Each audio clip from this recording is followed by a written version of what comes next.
Hello friends and family, welcome back to another video. In today's video, I will be sharing the facts about the shortages, statistics, and demands for nurses in the United States. We're going to highlight why it's important to begin your US journey as a registered nurse now. We are also going to compare the salaries between different states. We're also going to talk about the factors that affect salaries here. We're also going to talk about how you can boost and increase your salaries by being in the United States. We're also going to talk about how you can boost your salaries with advanced certifications. We're also going to talk about the short and long-term benefits of being a nurse in the United States. So without wasting any time, let's dive in.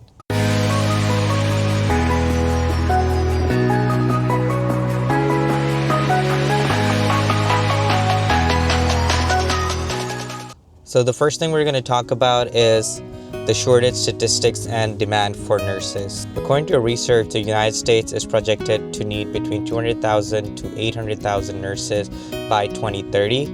Health Resource and Service Administration projects a shortage of about 63,720 full-time registered nurses by 2030. According to a research by U.S. Labor Statistics, around 275,000 additional nurses are needed between 2020 to 2030. RegisteredNursing.org estimates that the demand for RNs will grow by 795,000 full-time positions from 2.8 million to 3.6 million jobs.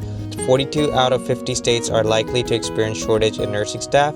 The states that may suffer from the highest percentage of unmet demands for nurses are North Dakota, Colorado, Texas, Florida, and Nevada. Now we're going to highlight why it's critical to begin the process now.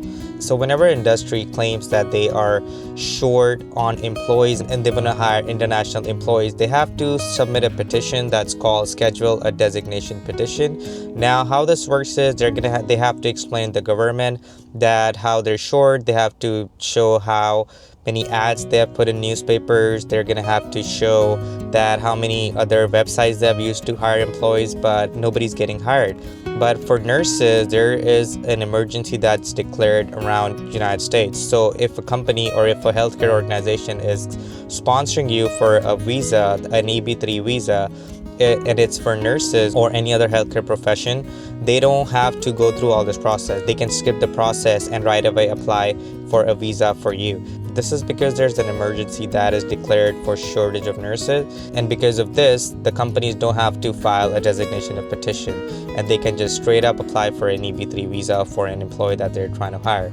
Now let me explain you something about EB3 visa. The EB3 visa is an employment-based visa that allows foreign nationals to live and work permanently in the United States. It is the third preference of the 5 employment-based green card categories. It's run by U.S. Citizenship and Immigration Services. It's designed for 3 types of applicants: skilled workers, professionals, and unskilled or other workers. Now, the reason why I always tell nurses to apply for a job in the United States is for better salaries. For registered nurses, salaries in the USA varies depending on location, experience, and work settings. So the yearly salary for United States nurses is between $75,000 to $85,000, and the hourly pay is about $45 to $55. Now, once again, this depends on states. So the highest paying states are California. Over here, the median salary for nurses are between $120,000 to $140,000. For Hawaii, it's about $100,000 to $120,000. For Oregon, it's about $95,000 to $110,000. For Alaska, it's about $95,000 to $105,000, and for Massachusetts, it's $90,000 to $100,000.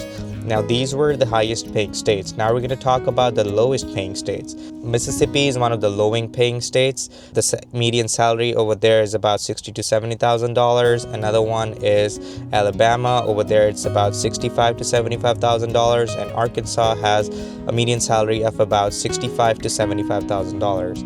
Now your salaries also depend on work settings, because in the United States there are hospitals you can work for, there are dialysis clinics, there are home cares that you can work for, there are nursing homes you can work for, and then there are schools that you can work for and outpatient clinics that you can work for.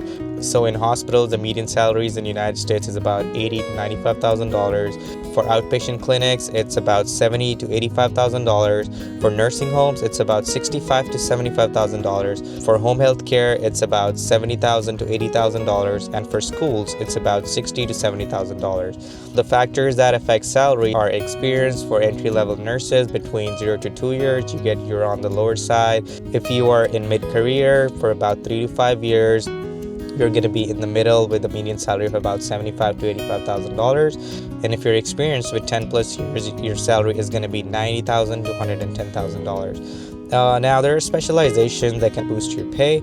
If you are a critical care nurse, if you're an ER nurse, if you're an oncology nurse, that can boost your pay. And if you're a surgical or operating room nurse, they get paid really well here too. And labor and delivery nurses make about $85,000 to $100,000 a year in the United States. Your salary also depends on what shifts you work for. So if you're working day shifts, you usually don't get differential. And if you're working EPMs or night shift, you do get differential, which is about 10% to 20% about your salary per hour. There are some advanced certifications also that can boost your pay, like CCRN, TNCC, CEN, or CNOR. They can boost your pay. Now, travel nursing was a big thing during COVID. I know nurses that made about $6,000 to $10,000 a week.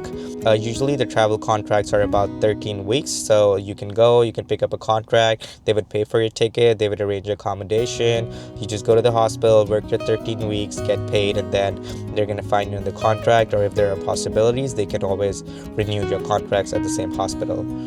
Now, to become a nurse in the United States, there are some steps that you have to follow. You have to do your NCLEX, you have to do your IELTS, you have to apply with the Board of Nursing, of course, clear your NCLEX, and then you're going to find an agency that's going to help you with your visa process and landing a job for you. So I have shared all these steps in another video, so I'm going to share a link. Make sure you go and check that video out too. And if you need help with how you have to apply with the Board of Nursing, I have uploaded a detailed video on that too with Texas Board of Nursing, so you can always go and check that too. There is another video that I've uploaded as well that's going to give you some tips and tricks on how to apply for your NCLEX and how you can ace your NCLEX on an exam. Now we're going to talk about what are the benefits of being a nurse in the United States. The pay is very high. You get paid way more right from the start than a lot of the IT workers, than a lot of other industries. Nurses make a lot of money here, and I work 12-hour shifts, and it's just 3 days a week, so I work like 6 days every 2 weeks, and then the other days I'm off. And if I always want to pick up overtime, I go do that, and then if you're picking overtime, you get paid times and a half for that. So this is just the median salaries that I mentioned to you guys, but you can always make way more if you work more. And then not just that, you get a lot of benefits. If you're a nurse, they pay for your education. A lot of the healthcare companies, hospitals, they work for your education. You get paid for continuing education. Once you are in a healthcare system, or once you have joined an organization, they pay for your license renewals. They make you take all these advanced courses, and there is a lot of room to grow in the United States if you're a nurse. I shared my journey in another video. I'm going to share a link to that too. In that video, I shared how when I got here, I did not have my license. I got my license, and now within 3 to 4 years, I am the nursing supervisor at a government hospital. So there is a lot of room to grow if you want to. And not just that, you get paid very well. Now, the numbers that I shared, if you want to go compare on Google to other industries, you're going to find out that how much more nurses get paid here. So once again, I'm going to encourage everybody to look into it. And if you need any assistance, any guidance, you can always text me or just reach me out on Facebook or Instagram. I'd be more than happy to help you out on this journey. I wish you all good luck, and I'll see you in the next video. Thank you.